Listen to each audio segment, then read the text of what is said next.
Hello, my name is Rachel Smith, and my presentation today is on Paxar America.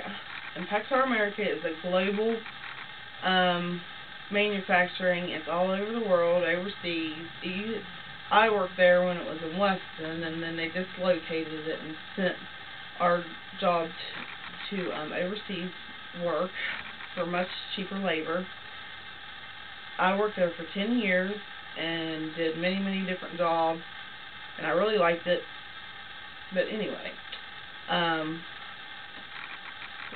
there's 3 different types of looms that produce and make the labels. Shuttle looms, which are the oldest and produce the best quality label, but they did away with them at the end because they were so slow and didn't get very much production out of them. And then you have the needle loom, which is much faster and not as good as quality as shuttle, but still good. Then you have Grip, which produces more too because they can make more at one time, unlike the needle loom. The needle loom can make like 8 to 10 strips, and Grip can make like 50 to 100 strips at one time of labels. And it's all computerized. Well, the needle loom and the Grip looms are computerized. You can put in the design of the label in this little box, and the loom just makes it itself, which is pretty cool. I don't have any pictures of the looms, but I do have some labels behind me, but I'll get to them here shortly.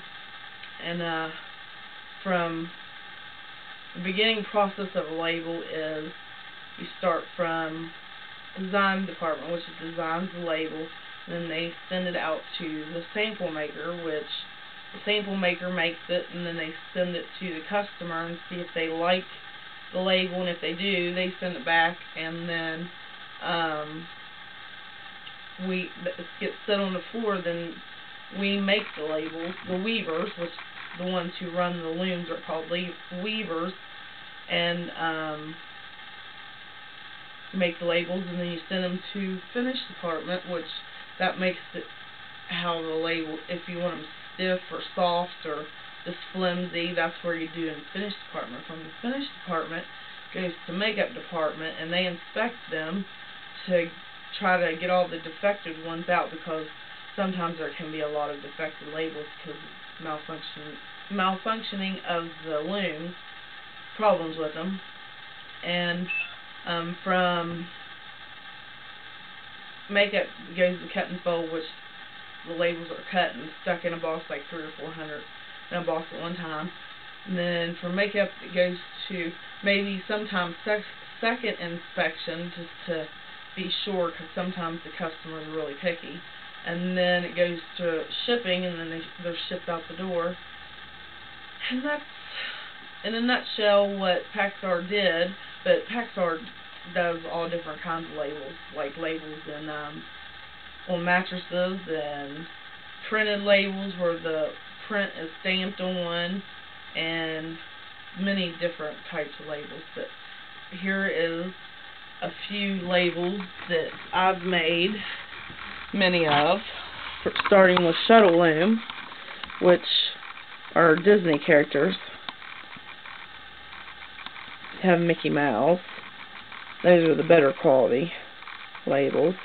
Then from shuttle, you go to needle loom, which is, you can see Arizona and Talbot and Woolrich. That's the unfinished labels you see before they're put in the clothing or whatever they go into. And then here you have the Grip loom, or labels, and like from Reader's Digest to San Francisco 49ers, and that $100 bill that fakes people out, which is pretty cool, which you've probably seen around. And those Harley Davidson right there are keychains. Makeup department will sew them together and stick a ring in there, and there's a keychain. And that is the end of my presentation. Thank you, and have a very nice day.